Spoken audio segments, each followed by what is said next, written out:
Hello everyone, आपका मेरे YouTube channel Rahul स्लॉटा में बहुत बहुत स्वागत है। जैसा आपको पता है कि हम ने लॉ ऑफ एविडेंस शुरू किया हुआ है और आज इसका ये दूसरा सेशन है। और let's talk about the law of evidence. जैसे कि हमने डिस्कस किया था लास्ट टाइम अपनी क्लास के अंदर कि there are 3 basic principle of law of evidence in India, जो कि हमें याद रखने की ज़रूरत है। नंबर 1, the evidence must be confined to the matter in issue. Number 2, the hearsay evidence is no evidence. And third, the best evidence must be given in all the cases. As I told you earlier, ये जो तीनों principles हैं ये absolute नहीं हैं, इनकी कुछ exceptions भी हैं। जैसे कि हमने कहा कि भाई evidence must be confined to the matter in issue, लेकिन सेक्शन 146 जो है वो अगर हम पढ़ेंगे उसको तो उसमें एक वर्ड लिखा हुआ एनी क्वेश्चन। तो इस एनी क्वेश्चन में you can put any question to the witness who is standing in the witness box to check his veracity.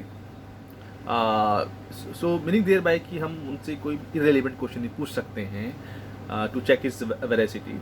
लेकिन ये ध्यान में रखने की ज़रूरत है कि हम कोई ऐसा अनोइंग क्वेश्चन, कुछ इंसल्टिंग क्वेश्चन ना पूछें विटनेस से, तो बेहतर होगा। दूसरा है कि हियर से एविडेंस इज नो एविडेंस, तो इसकी भी एक्सेप्शन है। For example section 6 rule of res गेस्चे and section 32 of evidence act, जो कि डाइंग रेगुलेशन के बारे में बात करता है। तो ये जो दो सेक्शन हैं ये एक्सेप्शन है हियर से एविडेंस की। And number 3, that the best evidence must be given in all the cases, meaning thereby कि direct evidence and documentary evidence are the best evidence. दो इंडियन एविडेंस एक्ट के अंदर secondary evidence की बात की गई है, तो अगर हमारे पास जो बेस्ट एविडेंस है, कुछ डॉक्यूमेंट अगर हमारे पास है, तो हमें वो प्रोड्यूस करने चाहिए, और जो डायरेक्ट एविडेंस है उसको प्रोड्यूस करना चाहिए। क्योंकि जो डॉक्यूमेंट एविडेंस है वो कभी भी ऑरल एविडेंस को सुपरसीड नहीं करता, या हम ये कहें कि जो ऑरल एविडेंस है वो कभी भी डॉक्यूमेंट्री एविडेंस को सुपरसीड नहीं करता है। So these 3 principle we have to keep in our mind. Now let us talk about the Indian Evidence Act. It was enacted in 1872 और जनरली एक क्वेश्चन आ जाता है एग्जाम में, खासकर ऑब्जेक्टिव के अंदर, कि who has drafted this Indian evidence act 1872। तो we have to keep in the mind the sir James Stephen. Sir James Stephen has drafted this act, very act. और जैसे हमने ये पहले बात की थी कि जो इंडियन एविडेंस एक्ट है वो अपने आप में एग्जॉस्टिव नहीं है। इन रेफरेंस टू दिस, अगर किसी कोर्ट के सामने ये सवाल आता है या इंटरप्रिटेशन का कोई सवाल आता है कि पर्टिकुलर सेक्शन जो इंडियन एविडेंस एक्ट का है या कोई पर्टिकुलर वर्ड है इंडियन एविडेंस एक्ट का जिसको इंटरप्रिटेशन की ज़रूरत है, जो कि अभी तक एपेक्स कोर्ट ने उसको इंटरप्रेट नहीं किया गया है, तो इसकी अगर उसमें इसकी हिस्ट्री में जाओगे इंडियन एविडेंस एक्ट में, तो वो कहते हैं कि जो कोर्ट हैं वो इंग्लिश कॉमन लॉ की मदद ले सकते हैं इसको इंटरप्रेट करने में। लेकिन आगे ये भी कहते हैं कि हम कोई भी इंग्लिश लॉ इंपोर्ट नहीं करेंगे, मतलब कि वहाँ से कोई लॉ इंपोर्ट नहीं करेंगे, लेकिन हम उसकी हेल्प ले सकते हैं इंडियन एविडेंस एक्ट को की व्याख्या करने में या उसका इंटरप्रेट करने में। नाउ इस एविडेंस एक्ट को पढ़ने के लिए या इसको समझने के लिए ये ज़रूरी है कि हम इसको भागों में बांट लें। जैसे कि इसको हम मेनली इंडियन एविडेंस एक्ट को 3 भागों में बांटते हैं। Number 1, relevance of facts. जो रेलिवेंस ऑफ फैक्ट्स है उस हेडिंग को अगर हम देखेंगे तो हमें इसमें बात याद रखने की ज़रूरत है कि इसके अंदर 2 चैप्टर आते हैं, चैप्टर 1 एंड चैप्टर 2। चैप्टर 1 में सेक्शन 1 to 4 है, और सेक्शन 5 to सेक्शन 55 जो हैं वो चैप्टर 2 के बारे में बात करते हैं। तो इन दोनों चैप्टर के अंदर और सेक्शन 1 to 55 को अगर हम बात करें तो इसमें ये तथ्य सामने आता है कि कौन से ऐसे फैक्ट्स हैं जो प्रूफ हो सकते हैं और जो प्रूफ नहीं हो सकते हैं। तो ये इसके अंदर डिफाइन किया गया है। दूसरा है कि टॉपिक जो इसका है मोड ऑफ प्रूफ। जो मोड ऑफ प्रूफ है कि किस तरीके से कोई भी जो एविडेंस है वो कैसे प्रूफ किया जाएगा, तो उसमें चैप्टर 3 to चैप्टर 6 हैं, जिसके अंदर सेक्शन 56 to 100 हैं कि कोई भी जो रेलिवेंट फैक्ट है वो कैसे प्रूव होगा। तो उसका जो प्रोविज़न है वो चैप्टर 3 to 6 के अंदर दिया गया है। लास्ट है चैप्टर टॉपिक इसका अगर हम लिखें शॉर्ट में तो वो है production and effect of evidence, कि कौन से ऐसे एविडेंस हैं, किस प्रकार से कोर्ट के अंदर पेश किए जाएंगे, उनकी और उनके क्या इफेक्ट होंगे। तो इसको लेकर जो प्रोविज़न दिए हैं वो चैप्टर 7 to 11 के अंदर दिया गया है, जो कि सेक्शन 101 to 167 है। सो इन 3 पार्ट के अंदर हम एविडेंस एक्ट को बांटेंगे और उसको पढ़ेंगे और समझने की कोशिश करेंगे आने वाली क्लासेस के भीतर। इंडियन एविडेंस एक्ट जो है वो इतना जिस समय भी बनाया गया था 1872 में, 100 साल से ऊपर हो गए हैं, और इसकी कितनी प्रासंगिकता है, ये कितना इम्पोर्टेंट है और कितना मजबूती से इसको बनाया गया था, ये इस बात से ये सिद्ध होता है कि आज तक इसके अंदर जो टोटल अमेंडमेंट हुए हैं वो तकरीबन 20 के आसपास हुए हैं, 20 ही हुए हैं। अगर इसको हम कंपेरिजन करें कि हमारे जो इंडियन कॉन्स्टिट्यूशन है जो कि 1950 के अंदर इम्प्लीमेंट हुआ था, लागू हुआ था, उसके अंदर 100 से ऊपर अमेंडमेंट हैं, लेकिन ये जो इंडियन एविडेंस एक्ट है जिसको तकरीबन 125 साल हो गए हैं, लेकिन उसके अंदर कुछ ज़्यादा बदलाव नहीं हुआ है। तो ये बताता है कि किस प्रकार से आज भी इंडियन एविडेंस एक्ट भारतीय पृष्ठभूमि के अंदर कितना महत्व रखता है। सो let us talk about the Indian evidence act. ये एक्ट जो है बहुत ज़रूरी है आपके हाथ में रहे, क्योंकि अगर आप कोई भी जुडिशियल एग्जामिनेशन पास करना चाहते हैं तो इसका जो हर एक हरफ है, हर एक जो शब्द है वो आपके दिमाग में, आपकी मेंटल फैकल्टी के अंदर होना चाहिए, कि ना जाने एग्जामिनर किस तरीके से जो भी क्वेश्चन फ्रेम करते हैं, सेट करते हैं, वो ना जाने किस भाषा में आपसे सवाल पूछेंगे। अगर आपको इसके कंसेप्ट क्लियर हैं तो आपको बड़ी आसानी होगी। सो पहली बात यह है कि जो इंडियन एविडेंस एक्ट है ये 15 मार्च 1872 को ये पार्लियामेंट में पास हुआ था, उस समय की जो पार्लियामेंट थी। और हम देखते हैं कि जो इंडियन एविडेंस एक्ट 1872 उसके नीचे लिखा हुआ है 1 of 1872। सो यहाँ पे जो 1 of 1872 का मतलब ये है कि जो बिल जो था, जब कोई भी मेंबर है पार्लियामेंट का या असेंबलीज का जो होता है, जो टेबल करता है, उसका नंबर दिया जाता है। तो ये बिल था इंडियन एविडेंस एक्ट का, उसका नंबर 1 था। तो 1872 में पहला बिल था जो पार्लियामेंट में उस समय अंग्रेजों की, ब्रिटिशर्स की जो भी पार्लियामेंट थी उस समय वो पेश किया गया था। तो इसका जो प्रेम्बल है वो क्या कहता है, प्रेम्बल में सवाल आया था एक बार, ये प्रेम्बल किस चीज़ को डिफाइन कर रहा है, क्या कह रहा है प्रेम्बल? प्रेम्बल ये कहता है कि whereas it is expedient to consolidate, define and amend the law of evidence, it is hereby enacted as follows. Meaning hereby कि उस समय 1872 के समय जितने भी एविडेंस को लेकर के प्रोविजंस थे उनको कंसोलिडेट करना, उनको इकट्ठा करना और उसको डिफाइन करा, उसको परिभाषित करते हुए, और जो भी लॉ ऑफ एविडेंस अगर उस समय का था तो उसमें अमेंडमेंट करते हुए एक प्रॉपर जो स्टैट्यूटरी लॉ है उसके रूप में आप सभी के सामने या उस समय के लोगों के सामने इसको रखा जाए। तो 3 पर्पस थे प्रेम्बल के अंदर, इसको कंसोलिडेट करना, डिफाइन करना और अमेंड करने के बाद ये इंडियन एविडेंस एक्ट हमारे सामने मौजूद हुआ। सो इसका सेक्शन 1 है जिसमें short title, extent and commencement की बात करते हैं। This act may be called the Indian evidence act 1872 and second para of this section is it extends to whole of India. ये अभी से नहीं, क्योंकि जब ये अभी जो रिसेंट अमेंडमेंट हुआ था जिसके अंदर J&K जो है के अंदर के प्रोविजन को कॉन्स्टिट्यूशन के अंदर अमेंडमेंट किया गया है, ये उससे पहले की बात है। 1872 में कहा गया कि ये जो इंडियन एविडेंस एक्ट है पूरे भारत में लागू होगा। तो जो भी टेरिटरी थी इंक्लूडिंग पाकिस्तान, बांग्लादेश, इन सब के तहत जो है ये इंडियन एविडेंस एक्ट जो था वो वहाँ पर लागू था।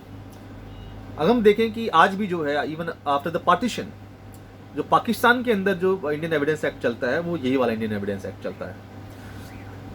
सो ये कहता है कि it extend to whole of India, ये पूरे भारत में लागू है and applies to all judicial proceedings in or before any court including court martial other than the court martial convened under the army act, the naval discipline act, the Indian navy discipline act 1934 or the air force act. But यहाँ पे अगर आपका spare act तो उसमें cut सम लगा देना, but not to affidavits presented to any court or officer nor to proceeding before the arbitrator. तो एक पार्ट इसके अंदर इंक्लूसिव है और एक पार्ट एक्सक्लूडिंग है। इंक्लूडिंग पार्ट जो है कि कहाँ पर जो भी कोर्ट है वहाँ उन कोर्ट के अंदर जो भी जुडिशियल प्रोसीडिंग्स चल रही हैं वहाँ पर इंडियन एविडेंस एक्ट होगा। इसका एक्सक्लूडिंग पार्ट है वो ये कहता है कि ये उस कोर्ट ये जो एफिडेविट फाइल होते हैं कोर्ट के अंदर वहाँ पर लागू नहीं होगा, और जो भी आर्बिट्रेटर के सामने जो भी प्रोसीडिंग्स होती है वहां पर नहीं होगा। तो ये आर्बिट्रेटर और एफिडेविट को एक्सक्लूड कर देता है। मीनिंग देयर बाय कि हम ये देखते हैं कि कोर्ट के अंदर जो जनरल कोर्ट्स होती हैं हमारे सामने, हम वहां पर एफिडेविट फाइल करते हैं, evidence by way of affidavit. तो कहते हैं कि सर एफिडेविट तो ये डिनाई कर रहा है, then how it is possible to rely on the affidavit. तो हमें याद रखने की जरूरत है कि जो ऑर्डर 19 है सीपीसी के अंदर, वो एफिडेविट की बात करता है। तो जनरल रूल ये है कि कोई भी एफिडेविट सिर्फ फाइल कर देना अपने आप में एविडेंस नहीं हो जाता। जब कोई एक एफिडेविट कोर्ट के अंदर फाइल होता है और जब वो टेंडर होता है कोर्ट के अंदर, तब वो एविडेंस के रूप लेता है। और जैसे ही वो एविडेंस का रूप लेता है आफ्टर एग्जीबिशन और after the tendering that particular affidavit, तो जो राइट है वो आ जाता है डिफेंस के पास या डिफेंडेंट के जो भी डिफेंडेंट जो पार्टी है, जो अपोजिट पार्टी है उसके पास क्रॉस एग्जामिनेशन का, तब वो अपने आप में एविडेंस बनता है। Otherwise it is not merely filing an affidavit is not an evidence. और जो आर्बिट्रेटर की प्रोसीडिंग एकदम उसको बाहर कर देता है। इस पे बहुत सारे सवाल कई बार आए हुए हैं। Now the question is that, एक समझने वाली बात यहां पर यह है कि ये जो एक्ट है वो सिर्फ कोर्ट में लागू है। अगर हम कोई पर्टिकुलर कोर्ट देखें, जैसे कि कोई सिविल जज की कोर्ट है, कोई एडिशनल डिस्ट्रिक्ट जज की कोर्ट है, सेशन जज की कोर्ट है, हम देखते हैं कि कई बार कोर्ट के अंदर अलग अलग जो हमारे जो एक्ट हैं उनको लेकर के स्पेशल कोर्ट बनी हुई है। फॉर एग्जाम्पल एमएसीटी, जनरली साधारण भाषा में कहते हैं कि एमएसीटी कोर्ट। और जो एमएसीटी है, अगर उसको हम देखें कि फुल फॉर्म क्या है उसकी, वो कहता है कि MACT, motor accident claim tribunal. तो जो एमएसीटी, जिसको हम एमएसीटी कोर्ट कहते हैं, बेसिकली वो कोर्ट नहीं है, दैट इज ए ट्रिब्यूनल। और ट्रिब्यूनल कैसे इनेक्ट होती हैं, इसके लिए स्पेसिफिकली कॉन्स्टिट्यूशन के अंदर प्रोविजन है जिसके तहत जो है ट्रिब्यूनल्स को बनाया गया है। जो ट्रिब्यूनल्स हैं वो स्पेशल पर्पस के लिए बनी होती हैं। लेकिन अगर हम एमएसीटी के अंदर जाएं, जहाँ पे एमएसीटी की प्रोसीडिंग चलती हैं, तो देखेंगे कि वहाँ पर जो सिविल कोर्ट के अंदर प्रोसीडिंग चलती है उसकी तरह ही लगती हैं। लेकिन फिर भी जो बेसिक जो फंडामेंटल है ट्रिब्यूनल का, वो ये कहते हैं कि जो ट्रिब्यूनल में ना एविडेंस एक्ट लागू नहीं होता, लेकिन उसके बावजूद एविडेंस तो होती है, एविडेंस भी टेंडर होते हैं, चीफ एग्जामिनेशन होता है, क्रॉस एग्जामिनेशन होता है, विटनेस को रिकॉल भी करते हैं। ये क्यों होता है? तो यहाँ पे हमें कोर्ट और जो ट्रिब्यूनल है, इन दोनों के डिफरेंस को समझने की जरूरत है। कोर्ट के अंदर लॉ ऑफ एविडेंस एप्लीकेबल है, लेकिन ट्रिब्यूनल में नहीं। जैसे हमने कहा MACT is a tribunal, it is not a court. तो अगर एमएसीटी के अंदर एविडेंस एक्ट लागू नहीं है तो क्या होता है? तो उस पर सुप्रीम कोर्ट ने कई बार कई केसेस के अंदर कहा कि जो प्रिजाइडिंग ऑफिसर है एमएसीटी के, उनको ये ध्यान रखने की ज़रूरत है कि ये आप कोर्ट नहीं हैं और ये ट्रिब्यूनल है, और इस ट्रिब्यूनल के अंदर principle of natural justice apply करते हैं, ना कि लॉ ऑफ एविडेंस। क्योंकि कोर्ट के अंदर क्या है कि अगर आपकी एविडेंस हो गई और मैटर आर्गुमेंट पे चल रहा है, शुरू हो गया, ऑर्डर रिजर्व हो गया, तो ये नहीं कह सकते आप कि जी मेरे पास एक डॉक्यूमेंट है, मुझे एविडेंस लेकर के आनी है, कोर्ट वोंट अलाउ। लेकिन ये चीज़ एमएसीटी में नहीं है। एमएसीटी के अंदर अगर मैटर रिजर्व कर लिया ऑर्डर के लिए, फिर भी ऐसा कोई एविडेंस जो आपकी फेवर के लिए हो सकता है, वो आपके पोजीशन में आ गया, आपके नॉलेज में आ गया, then you can place before the court and court can not deny, but you have to satisfy the tribunal. You on this ground, I want to move this particular application to bring this evidence on record.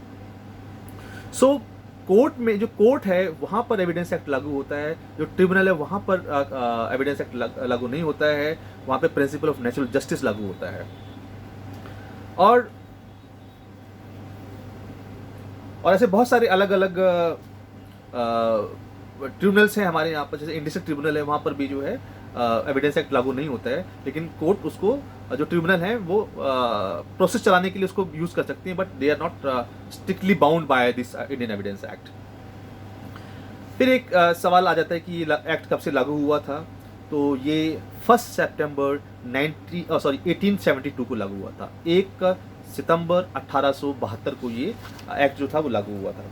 और section 3 जो है इसका interpretation of clause, ये बहुत ही important section है जिसके अंदर से बहुत सारे सवाल आते हैं, बार बार सवाल आते हैं. So let us talk about the word court. जो कोर्ट वर्ड है यहाँ पर, वो कहता है कि कोर्ट इंक्लूड्स ऑल जजेस and magistrates and all persons except arbitrators legally authorise to take evidence. Generally जजेस जो हैं वो सिविल कोर्ट को प्रिजाइड करते हैं, जो मैजिस्ट्रेट्स होते हैं वो क्रिमिनल कोर्ट को प्रिजाइड करते हैं. एंड ऑल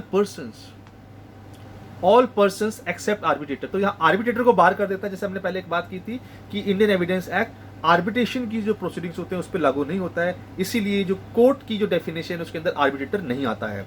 तो इसमें सिर्फ जजेस और मैजिस्ट्रेट आते हैं. और आगे फर्दर कहता है and all persons legally authorised to take evidence.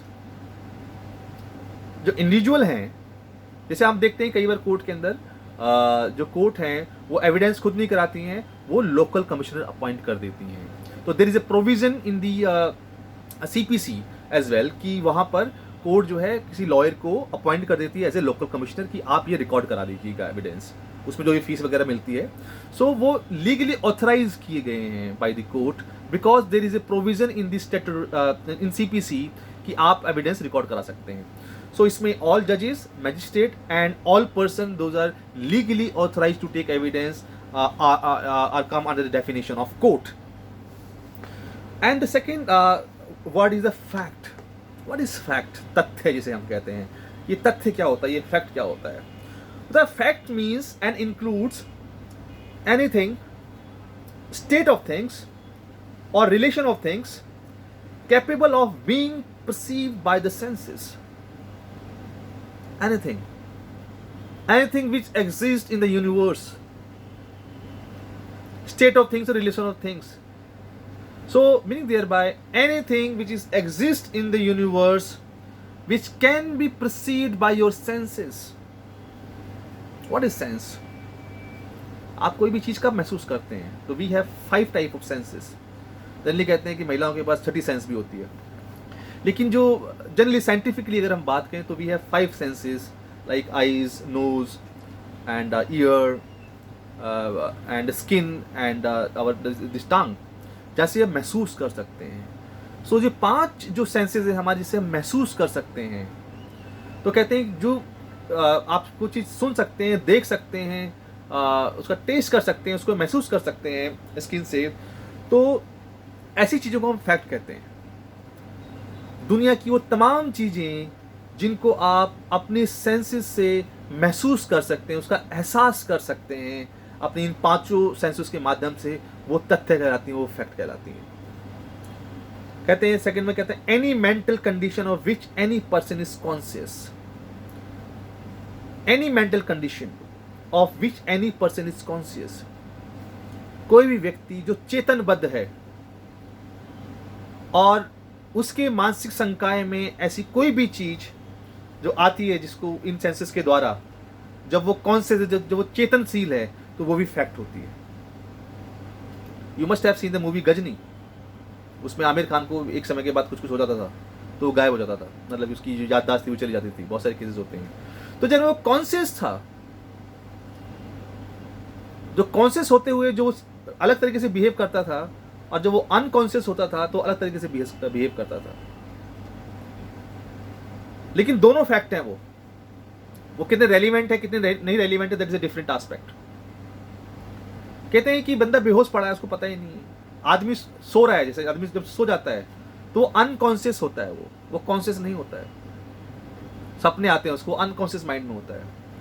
कुछ लोग देखोगे आप कि वो आपसे बात कर रहे हैं, लेकिन वो आपको सुन नहीं रहे हैं. वो हाँ में हाँ मिला रहे हैं लेकिन वो आपको सुन नहीं रहे हैं, बिकॉज दे आर वो कहीं और हैं. कहते नहीं कई बार तो मुझे लगता है कहीं पर और हो, तुम्हारा दिमाग कहीं पर और है, तो वो अनकॉन्शियस सा लगता है. कई बार इज़ वेरी अनकॉन्शियस. कई बार कोई आपको कुछ चीज़ बता देगा तो आप कॉन्शियस हो जाते हो कि यार तुम बड़े कॉन्शियस हो गए हो. तो आपकी कैसी भी मानसिक दशा के अंदर कोई भी ऐसी चीज़ें पैदा होती हैं दिमाग के अंदर, जब आप चेतनशील होते हैं तो वो भी तथ्य होता है. तो विद दिस नोट, इसके नीचे कुछ इलस्ट्रेशन है और आप उसको पढ़ सकते हैं. सो एक चीज़ मुझे याद आई कि अभी कि जब हम बात कर रहे थे कि ये एक्ट कहाँ पे लागू होता है, तो कोर्ट में लागू होता है, कोर्ट में ट्रायल चलता है, और जो एमएससीटी है, जो ट्रिब्यूनल्स होती हैं, वो ट्रायल नहीं कहलाती हैं, उसको हम ट्रायल नहीं कहते हैं, उसको हम इंक्वायरी कहते हैं। तो जहाँ जहाँ पर इंक्वायरी होती है, जिस फोरम पर इंक्वायरी होती है, वहाँ पर एविडेंस एक्ट लागू नहीं होता है, वहाँ पे सिर्फ principle of natural justice follow होता है, और जिसका बेसिक कंसेप्ट है कि जो बोथ द पार्टीज़ हैं उनको सुनने का, उनको बोलने का मौका दिया जाए, कि उनका जो केस है वो अनहर्ड ना रहे। तो ये हमें थोड़ा सा देखने की ज़रूरत है। एंड एक लेक्स फॉरी वर्ड है, lex fori means the law forum और द कोर्ट, जहाँ पे केस चलता है। Basically the law lex fori means the place where the court where this case will run. So lex fori is the law of the place of the action, कहते हैं जहाँ पर cause of action arise हुआ है, because the in CPC and CRPC jurisdiction के बारे में बात की गई है कि कहाँ कहाँ पर किस किस कोर्ट को क्या क्या जुरिस्डिक्शन है। तो जो जुरिस्डिक्शन जो तय होता है वो CPC के अंदर प्रोविजंस दे रखे हैं, और CRPC के अंदर क्रिमिनल कोर्ट को लेकर के दे रखे हैं कि कहाँ कहाँ पर केस चलेंगे। तो मीनिंग देयर बाय कि कोई भी वाद है वो वहाँ पे चलता है जहाँ पे cause of action basically arise होता है, जहाँ पर एक्शन किया गया है, जहाँ पर जैसे अपराध हुआ है, या फिर कॉज ऑफ एक्शन CPC के अंदर बात की गई है। तो lex fori is a place of court, a place of forum, जहाँ पर कॉज ऑफ एक्शन अराइज हुआ है, और उन कोर्ट को जहाँ पे जुरिस्डिक्शन दी गई है एज पर द लॉ, वहाँ पर कोर्ट जो है अपने केस ट्राई करती हैं। So with this note I would like to conclude my today's video, and I hope आपको ये पसंद आए। और मेरी आपसे गुजारिश है कि मेरे इस एक प्रयास को आप सफल बनाएं, और मेरे इस वीडियो को ज़्यादा से ज़्यादा शेयर करें, इसको लाइक करें, और मेरे चैनल राहुल स्लॉट टाइम को सब्सक्राइब करें। और आपके जो सजेशन हैं, I will invite to suggestion as well, कि हम इसको और कैसे बेहतर या इम्प्रूव कर सकते हैं। With this note, thank you so much. मिलते हैं नेक्स्ट वीडियो में।